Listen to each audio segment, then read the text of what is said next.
विदेश नीति हमारी असफल रही है। हमें दुख है कि जहां भारत का सम्मान दुनिया के कई देशों ने किया, लेकिन जब जरूरत पड़ी भारत को तो कोई देश हमारे साथ खड़ा नहीं हुआ। कोविड में हम लोगों ने थाली और क्या क्या बजाया, तो सरकार का सुनती है ना जनता। तो सरकार को ये फैसला लेना चाहिए कि अगले 10 साल में हम कोई चीन का सामान भारत में नहीं आने देंगे। क्या पहन के आए लोकसभा में बताओ, वही पहन के आया करेंगे। नहीं, लोकसभा में क्या पहन के आए बताओ, जो लोकसभा में पहन के आएंगे वही हमारी हर जगह ड्रेस होगी। पहले तो ये आपको स्वीकार करना चाहिए, दो अलग विषय हैं। सिंदूर ऑपरेशन में फौज के साहस का, फौज की बहादुरी का, फौज के पराक्रम का उनको हम बधाई देते हैं कि जिन परिस्थितियों में उन्होंने मुकाबला किया, और उन्हें अगर और मौका मिलता तो हो सकता था पीओके भी वो ले लेते।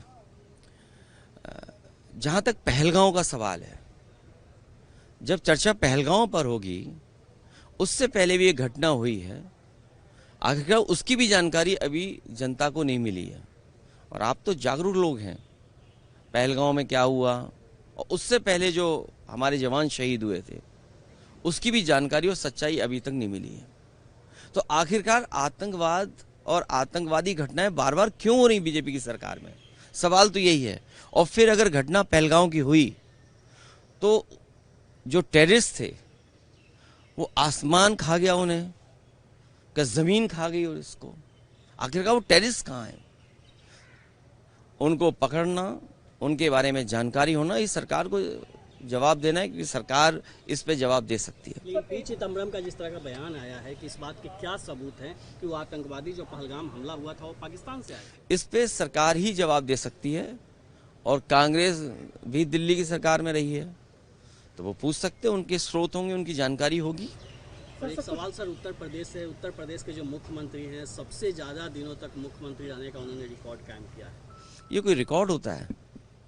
जो काम न करे, काम न करने वाले का अगर कोई रिकॉर्ड कभी माना जाएगा तो उत्तर प्रदेश के मुख्यमंत्री होंगे।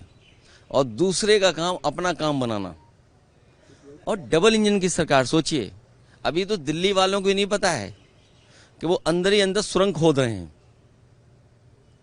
लखनऊ वाले अंदर ही अंदर सुरंग खोद रहे हैं, ये बाद में पता लगेगा। इसलिए रिकॉर्ड की बात मत करिए कि इतने दिन रिकॉर्ड, ये कहिए कि कहीं ऐसा तो नहीं है लखनऊ से अंदर ही अंदर सुरंग खोद रही हो। सर, पहलगाम हमला के बाद हम कह रहे थे पाकिस्तान से सब संबंध खत्म किया जाएगा, लेकिन एशिया कप में भारत और पाकिस्तान का मैच। देखिए, विदेश नीति हमारी असफल रही है। हमें दुख है कि जहां भारत का सम्मान दुनिया के कई देशों ने किया, लेकिन जब जरूरत पड़ी भारत को तो कोई देश हमारे साथ खड़ा नहीं हुआ। सम्मान अलग दृष्टिकोण है और हमारे साथ खड़ा होना अलग दृष्टिकोण है। तो चिंता का विषय तो यही है कि कोई देश हमारे साथ क्यों नहीं खड़ा है, जब हम व्यापार दे रहे हैं। चीन को कितना व्यापार दे रहा है भारत, आखिरकार व्यापार रुकेगा कि नहीं रुकेगा। और ये तो हम अपने भाषण में बोलेंगे कि भाई कोई प्रोग्राम बनाना चाहिए ना, जैसे नोटबंदी हुई, कोविड में हम लोगों ने थाली और क्या क्या बजाया, तो सरकार का सुनती है ना जनता। तो सरकार को ये फैसला लेना चाहिए कि अगले 10 साल में हम कोई चीन का सामान भारत में नहीं आने देंगे। इकट्ठा तो नहीं रोक सकते हैं। अब सोचिए, अमीरों का तो सब कुछ आ रहा है, लेकिन गरीब के लिए खाद की जरूरत तो कुछ नहीं आ रहा। तो 10 साल में ये कार्यक्रम भारत सरकार को बनाना चाहिए।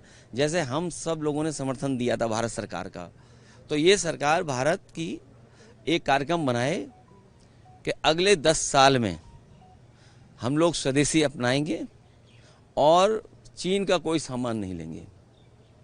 ये जो चर्चा हो रही है, ये वोट के लिए भारतीय जनता पार्टी करती है। पाकिस्तान से ज़्यादा इसलिए करती है क्योंकि उसे वोट भी चाहिए, लेकिन असली खतरा चीन से है। ये आप जितने लोग खड़े हो, जागरूक लोग, दिल्ली वालों, सब जानते हो खतरा चीन से है। पाकिस्तान से तो है ही, लेकिन पाकिस्तान से ज़्यादा हमें चीन से खतरा है। इसलिए भारत सरकार एक कार्यक्रम बनाए, 10 साल में कोई भी चीन का सामान हम लोग नहीं लेंगे।